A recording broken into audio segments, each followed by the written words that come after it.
এ যেন এক নতুন আরসিবি। 17 বছর পর চেন্নাইকে চেপক স্টেডিয়ামে, 3 বছর পর কলকাতাকে ইডেন গার্ডেনে এবং 10 বছর পর মুম্বাই ইন্ডিয়ান্সকে ওয়াংখেড়ে স্টেডিয়ামে হারিয়ে একের পর এক ইতিহাস গড়ে চলেছে আরসিবি। তবে কি এবছর কাপটা আরসিবির? বন্ধুরা, আপনাদের মতামত কমেন্টে জানাতে পারেন। আপনারা চ্যানেলে নতুন হলে চ্যানেলটি সাবস্ক্রাইব করুন, ভিডিওটি লাইক ও শেয়ার করুন। টস হেরে আরসিবি ব্যাট করতে এসে 20 ওভারে 5 উইকেট হারিয়ে 221 রানের টার্গেট দেয় মুম্বাই ইন্ডিয়ান্সকে।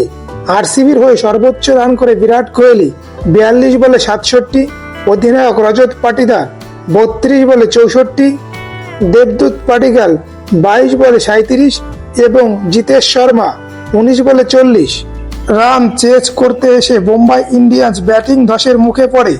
মুম্বাই ইন্ডিয়ান্স 12 ওভারে 4 উইকেট হারিয়ে 100 রান করে। মুম্বাই ইন্ডিয়ান্সের ম্যাচ জেতার জন্য শেষ 8 ওভারে দরকার ছিল 122 রান।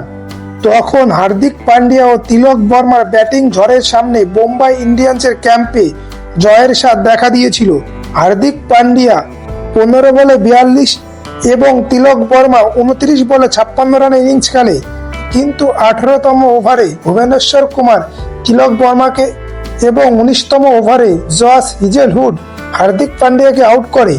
শেষ ওভারে ম্যাচ জেতার জন্য দরকার ছিল 19 রান।